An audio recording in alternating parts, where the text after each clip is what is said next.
All right, welcome to Cycling in New Zealand. This is, let's see where we at. We're at days 29 and 30. Um, okay, so basically, in the last video, um, was leaving basically in Greymouth. So now leaving Greymouth, and um, hopefully, as you know by now, continuing down on the west coast of the South Island of New Zealand. And so here's kind of the opening picture. A lot of this coastal road, I think, a lot of it sort of encompasses now um, kind of probably the beginning of what some out there thinks like one of the top 10, cycle rides in the world. I really enjoyed it. There's a lot of beauty in it. Obviously, there's no science telling, okay, what is it, an exact top 10 cycle ride in the world, but I seem to have glanced across it at certain books and heard some people talking about it. Um, okay, kind of just let me just elaborate on this sort of, well, basically the plan at this point. At this point, my next sort of big objective is the glaciers. There are two, Franz and Fox. I'm trying to think. I ended up staying at Fox, but okay, so two. I guess you could say one of the big sort of tourist destinations in New Zealand is to go to these glaciers and hike on them and see them. Obviously, it's for most of us in the world, we don't really have an opportunity to do that. And yeah, New Zealand has it has some glaciers, and it's kind of a unique thing. And I'll talk more about that later when we actually get there. For this video, actually, we're not gonna make it. It's gonna be too far. But what you've been seeing is okay. At this point, sort of leaving Greymouth, got 179 that's kilometers to go to Fox Glacier, and there are some substantial hills um, in between. So basically, the first night I had already planned, and that was a very easy ride to Hokitika. So this is probably about, I think Hokitika is about 40 kilometers from Greymouth, so we're about 20 kilometers into the trip. And I stopped and took another one of these really cool pictures of well, I mean, it's sobering, but I mean, cool is not the right word. I just think it's an interesting way of doing a media campaign to really raise awareness about speeding and, of course, drinking and driving. Um, yeah, just I think just kind of crossing one of the many. Oh, actually, you know what this is sorry.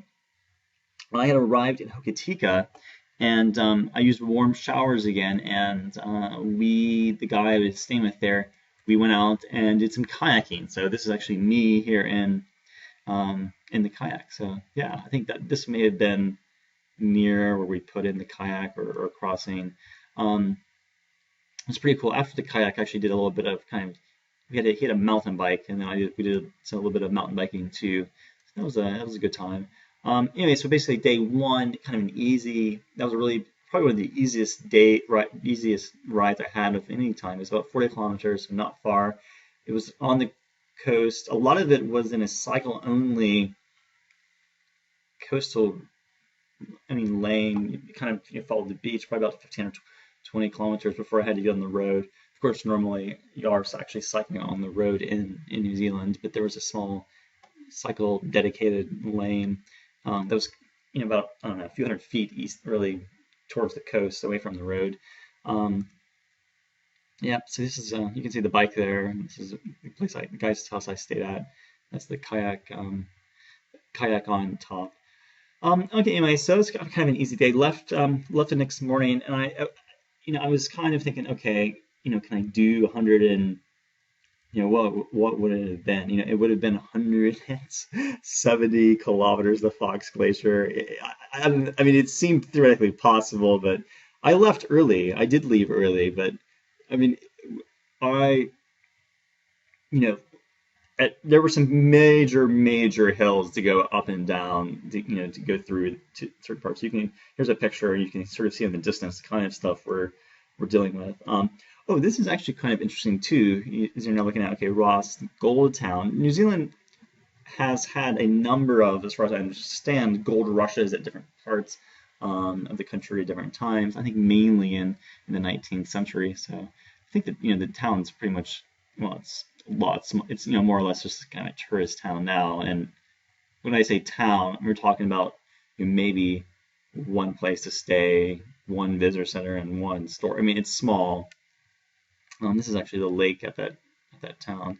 Yeah, so just kind of continuing on, cycling down. So I I had a couple options. Kind of you talking about like planning ahead. I mean, I could have stayed at about 70, 80 kilometers in. I could have stayed at a campsite, a dock,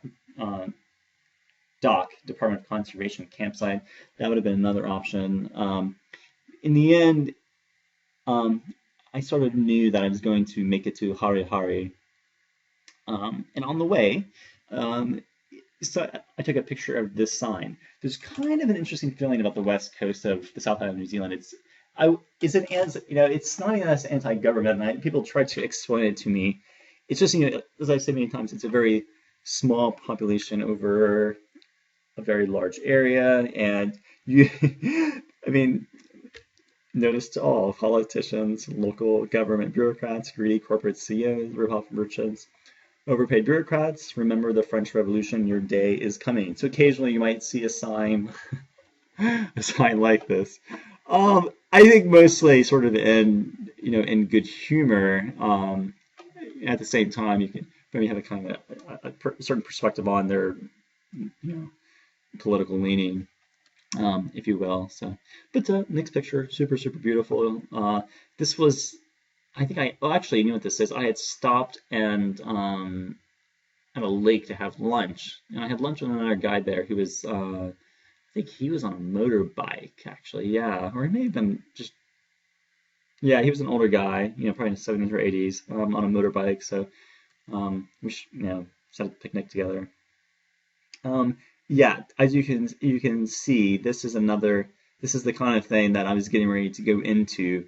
And I remember it being very, very, very exhausting. I basically arrived at Harihari um, close to dusk, and I couldn't actually find a place to stay, which was a bit annoying. But what had happened was when I first got on the road, I don't know, 2 weeks ago on the West Coast, I saw the sign that said, okay, dorm beds, it's like $8 in Harihari. So I was trying to find that place, but that place does not exist. I mean, I think I found it. The guy's like, no, it's 25. I'm like, well, that sign says 8.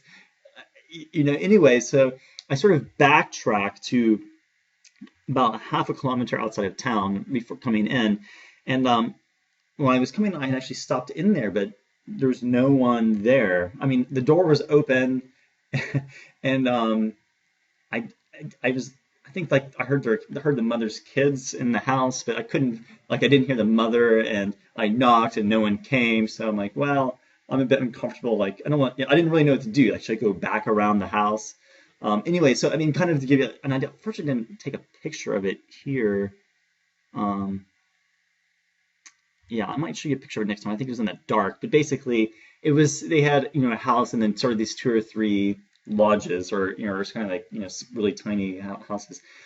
So I went back there to see if they could offer a better deal, because the other guy wanted $25 to,